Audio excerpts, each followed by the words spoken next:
Hello everybody, back once again with the rest of the shelf. This is the next part of my Blu-ray horror collection. You've got a nice steelbook here of David Cronenberg's The Fly. I'd say this is one of the best remakes ever. One of my favourites. Some really good scenes in it, good acting by Jeff Goldblum. Yeah, really enjoy this one. I don't think I've actually seen the original, but I think it was more of like a kind of sci-fi. But yeah, it's a really good film. I remember seeing that when I was a kid and everyone sort of talking about it in the playground. I'm probably going to do a video soon actually of my top sort of 5 or 10 horror remakes ever, so spoiler alert, The Fly is going to be in there. Then you've got Jaws, this is an all-time classic. Steven Spielberg, I still think it's one of Steven Spielberg's best films, and although the shark in it isn't great, and the way it's sort of a big mechanical beast, I think Spielberg did really well to hide the shark a lot of the time and sort of use it in a way where you weren't seeing it in a glaring light. So I think if you'd just seen the sort of mechanical shark from the first 5 minutes of the film, it would have sort of ruined a lot of the tension, whereas they do sort of underuse it. Well, not underuse it, but use it sort of enough. A bit of dust on the top of some of these. Then you've got a steelbook Blu-ray version of It, Chapter 1. Obviously, this is a sort of newer version. I do like this film a lot. I prefer the actual sort of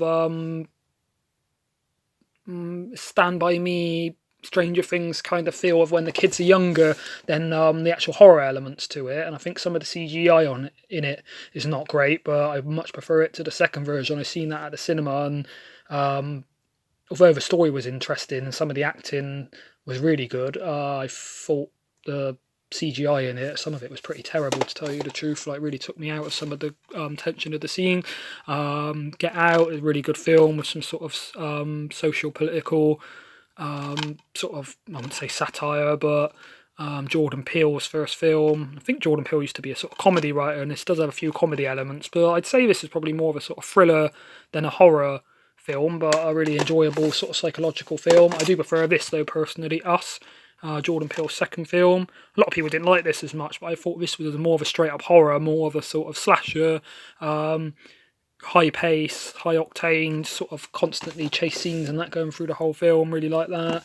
And you've got The Witch, I think it is Thomas Eggers, who went on to do The Lighthouse, which I haven't seen but I've heard is pretty messed up. I really like this one. It's kind of a slow burner, which I personally do like slow burners with a good atmosphere, but I know a lot of people didn't like this. They were really put off by the sort of old English sort of dialogue of it, but I really enjoy that one. And I went through a woods on my own on the way home from somewhere a few days later, and horror films don't usually get to me, but on the way back I was sort of looking over my shoulder going through the forest, especially as it was summer, about 9:30. It was just sort of starting to get dark. It did sort of play on my mind. And you've got this nice Exorcist, I say it's a box set, but it's only the size of one sort of normal Blu-ray, but you've got 5 of the films. You've got the original Exorcist, which everyone knows is absolute classic, still pretty sort of shocking even by today's standards. You've got Exorcist 2, The Heretic, pretty awful film to tell you the truth. Exorcist 3, one of my favourites. I think that's a really underrated film. Brad Dourif is amazing in that. Then you've got what's the other two? The Dominion and the Part 4, which I didn't care for either of those too much. There's a bit where I think it's a boy is like ripped apart by hyenas, and the CGI on hyenas is awful. Rosemary's Baby by Roman Polanski, classic film. Sure most of you know this, but a psychological sort of slow burner, really well made. Do like that a lot. House at Jack Bill, Lars von Trier, I think it's pronounced Trier. I did enjoy this. It feels quite long, but it's quite shocking, quite a disturbing sort of brutal film. But I think some of it, Von Trier just tries to shock for the sake of it. Whereas, if your story that you write goes in a certain way where it has a lot of shocking elements, then fair enough. Whereas, yeah, with that, I think a lot of Von Trier's just trying to get a reaction out of people. I think I showed this on the definitely showed this on the Arrow version. I obviously had this first, then got the Arrow one, so I'll probably sort of sell this or trade it or something soon. But one of my favourites, a classic slasher. This one I really enjoyed, whereas I know a lot of people didn't sort of seem to care for this too much. But not only do I think it was quite creepy and well made, but I personally really interested in the Catacombs under Paris.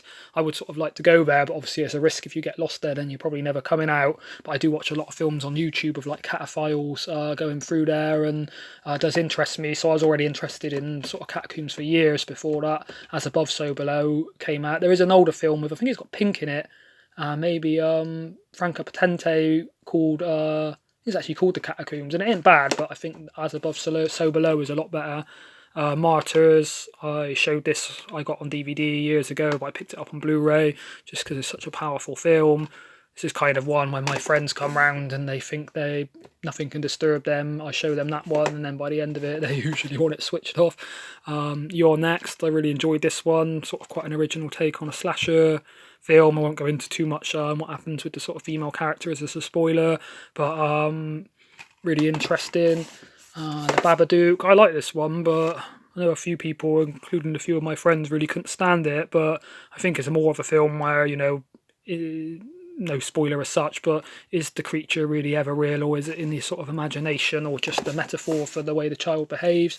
It Follows, I think this is a really good sort of modern horror with a lot of sort of original elements, and the way the sort of thing that chases you is sort of allegory for sexual disease is quite interesting.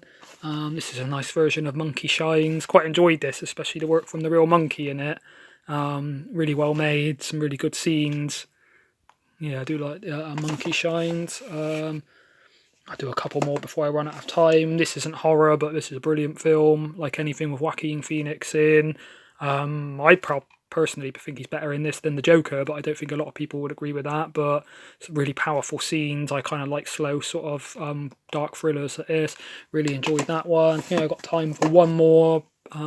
Before I sort of go over 7 minutes. I'm trying to keep these under. Cube, I think this is a Canadian production. I'm sure most of you have seen this sort of sci-fi horror, sort of traps sort of similar to Saw, though it came before Saw.